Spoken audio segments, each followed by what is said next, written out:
ओम शांति। ज्ञान वीणा। बाबा कहते, ज्ञान को अंदर घुटना है, अर्थात विचार सागर मंथन करना है। ज्ञान की आपस में रो रिहान करो, फिर दूसरों को समझाना है। सुस्ती व आलस्य को छोड़ देना है। बाबा कहते हैं कि जब हम प्रतिदिन मुरली सुनते हैं, उसके बाद जो मुरली में पॉइंट्स आते हैं, उन पॉइंट्स पर चिंतन करना है। जब चिंतन करते हैं तो होता क्या है, नए नए पॉइंट्स बुद्धि में आते जाते हैं।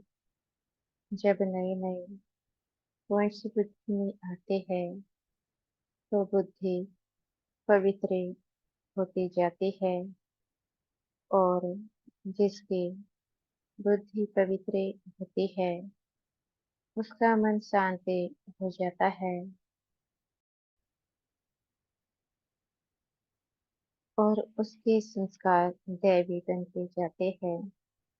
और जिसके मन बुद्धि संस्कार एकाग्र हो जाते हैं, उसकी स्थूल कर्मेंद्रियां शांत होती जाती है, क्योंकि स्थूल कर्मेंद्रियों का कनेक्शन मन बुद्धि संस्कारों के साथ होता है। जैसे ही मन बुद्धि संस्कार एकाग्र होते जाते हैं, वैसे ही यह हमारी स्थूल कर्मेंद्रियां भी एकाग्र होती जाती है। और जब आत्मा की अष्टिक कर्मेंद्रियां शांत हो जाती है, तो आत्मा अपनी शांति के स्वधाम में बैठ जाती है।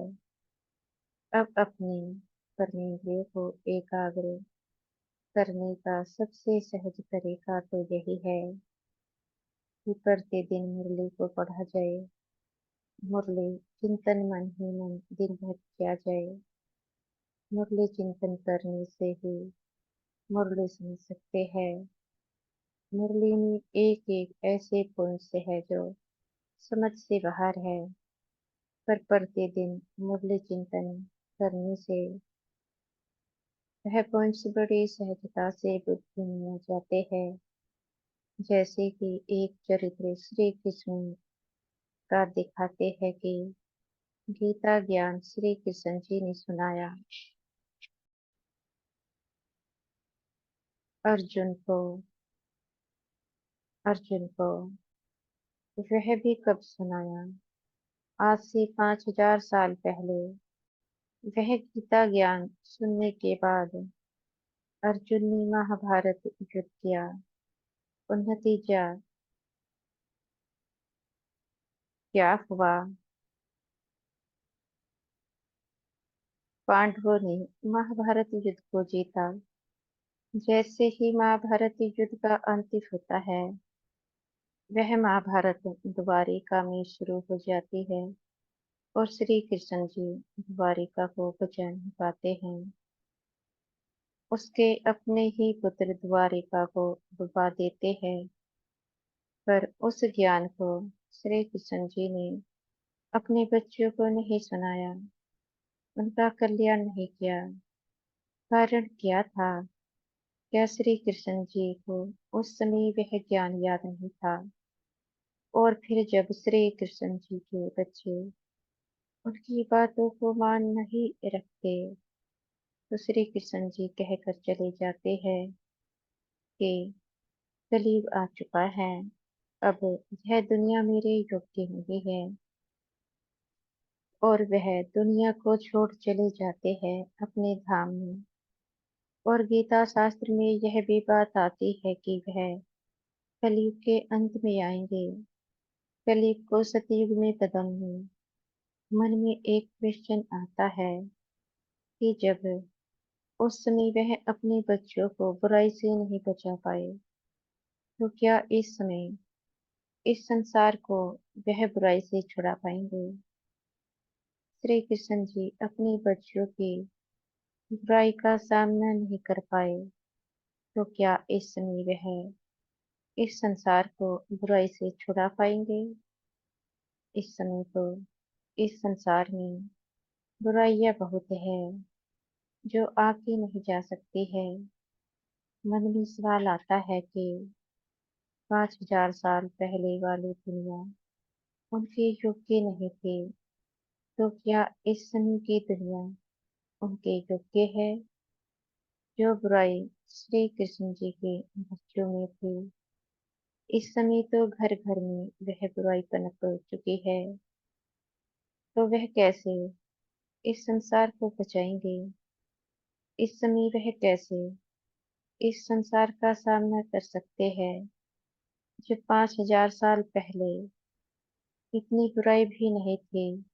आज तो यह दुनिया अपराधी बन चुकी है। छोटे छोटे बच्चों में अपराध पनप चुका है। तो इस समय कैसे वह इस दुनिया को बुराई से बचा सकते हैं?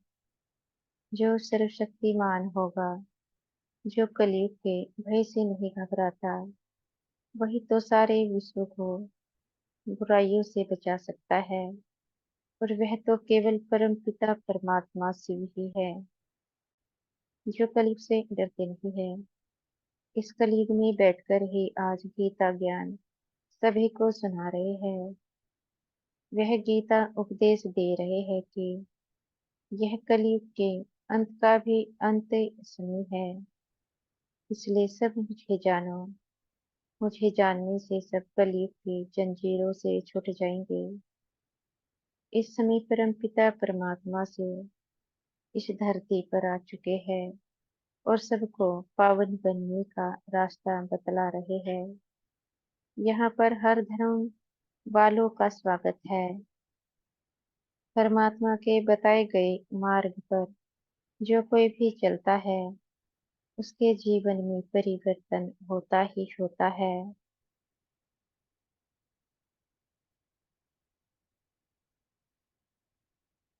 अब जानिए, स्वयं शिव परमात्मा स्वयं के द्वारा दिया हुआ खुद का सच्चा परिचय।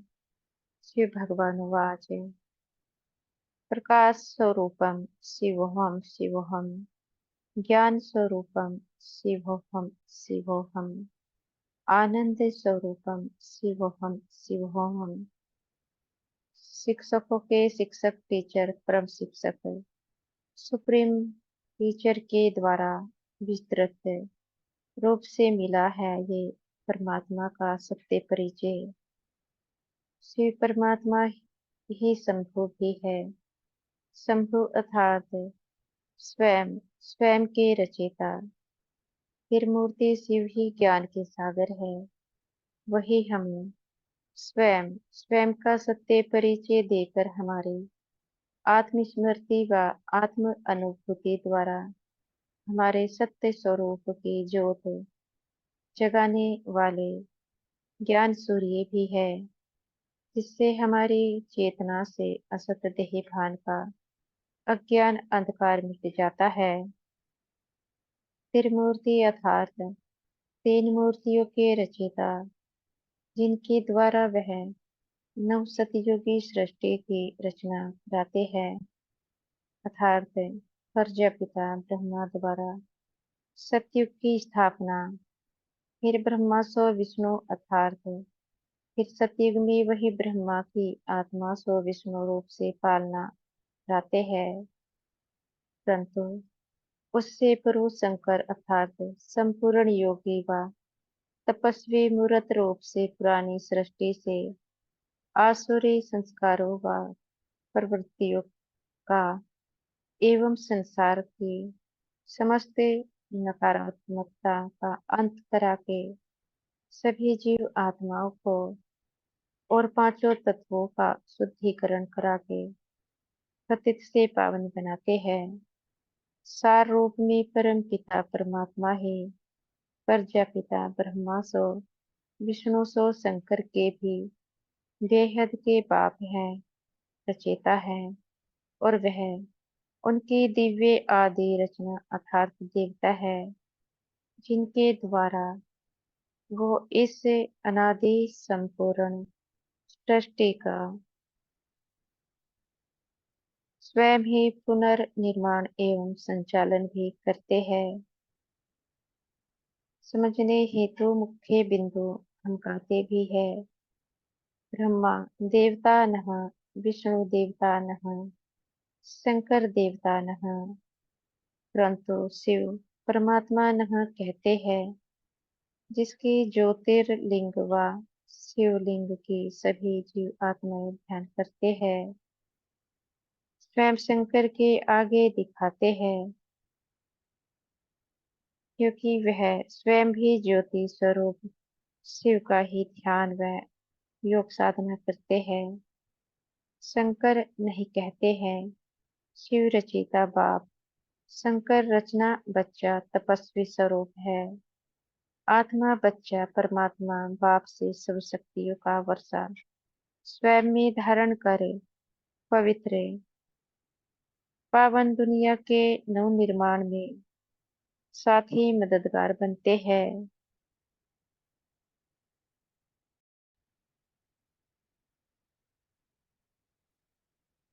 ज्ञान प्रकाश मणि पवित्र बुद्धि अर्थात रूहानी बुद्धि अर्थात रिफाइन बुद्धि, देह भान व अभिमान के किचड़े से मुक्त, जिससे विकारों की बीमारियां व्यर्थ एवं नेगेटिविटी सोच बोल कर्मों व संबंधों व व्यवहार में जन्म लेती है, उनसे मुक्ति दिव्य बुद्धि शिव परमात्मा राजयोग के द्वारा प्राप्त करा रहे हैं। इनसे बीमारियों एवं वायरस से